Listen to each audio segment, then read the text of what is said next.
大家好，我是平民收藏家阿宗，热爱美丽事物与推广藏品知识。美丽的事物成就历史，也历经地球美丽的过程。您们的订阅是我下次更片的动力。这次主角为古玩陷阱。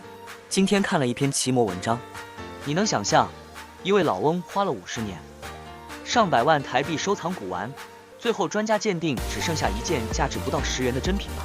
今天我们来聊聊古玩世界里究竟藏着多少陷阱。古玩陷阱小故事。北京一位老翁在过去50年间，投入超过100万元收藏古玩，累积了数千件藏品。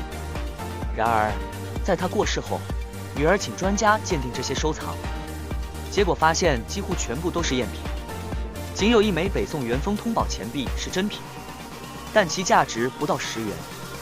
这位老翁对古玩的热爱使他在资金不足时，甚至向朋友借钱购买藏品。由于家人反对，他常常偷偷将收藏品带回家。专家鉴定后指出，这些瓷器、玉石、青铜器和书画等藏品假的离谱，其中一件看似玉雕的杨贵妃雕像，实际材质竟是树枝。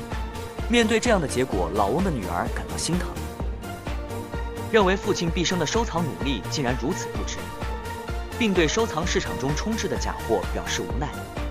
此事件引发网友热议，许多人对老翁的遭遇表示惋惜，并感叹收藏市场中赝品泛滥的现象。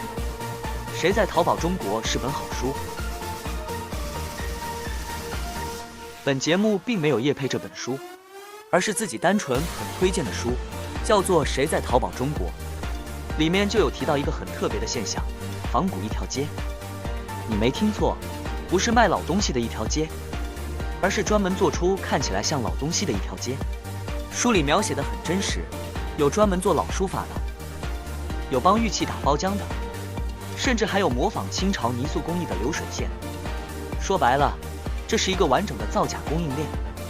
但厉害的是，我现在回头再看，会发现这书里写的真的越来越对了。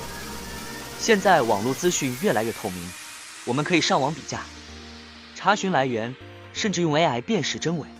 但即使如此，还是有太多人会在这种半真半假的故事里买下一个梦想。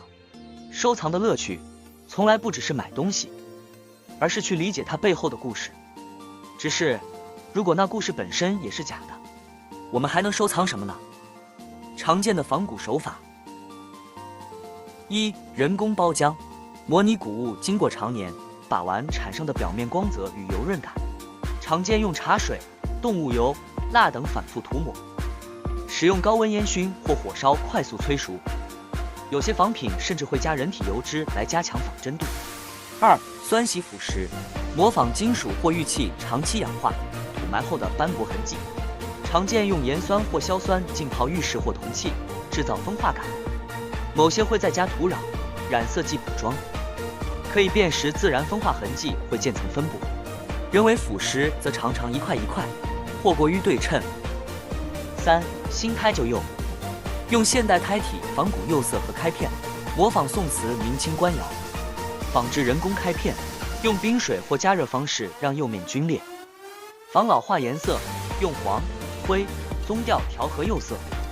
辨识可用紫光灯检测釉面光泽，或检查底部胎釉过渡是否自然。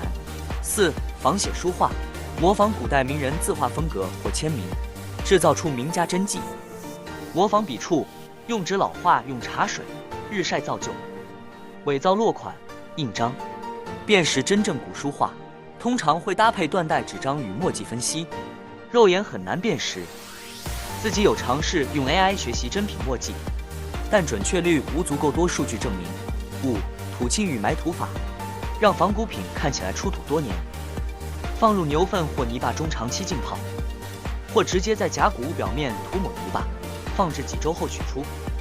以上初步分辨方式，实际上还是要多看真品，尤其现场上手感受。故宫、古董店参观学习，或线上 YT 学习，现在资讯也透明了。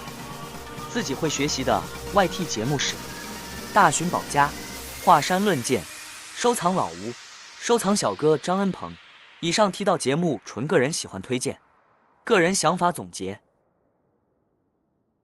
我自己也曾经踩过雷，买过仿的瓷器，而且还不止一件，大概10只手指头数得出来。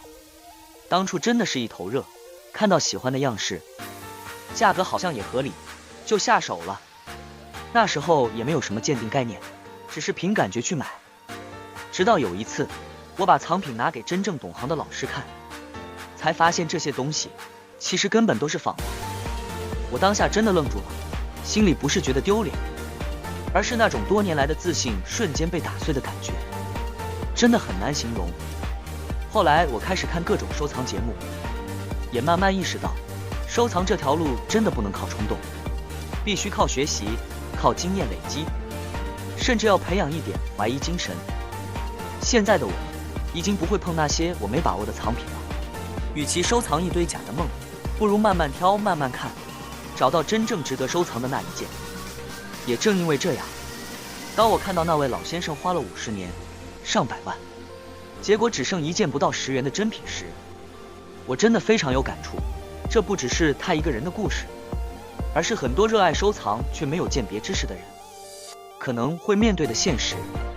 最后提醒，收集藏品与奢侈品，请符合个人经济能力，当理性的消费者。对于收藏而言，必须收得起，藏得住。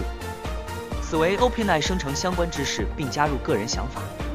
使用 ChatGPT 与剪映 Leonardo、Runway Sora DALL-E 制作影片，可能图文不符或说明错误，仅供参考与学习。也欢迎留言交流。最后提醒，一定要记得订阅，让您下次还能看到优质影片。感谢收看。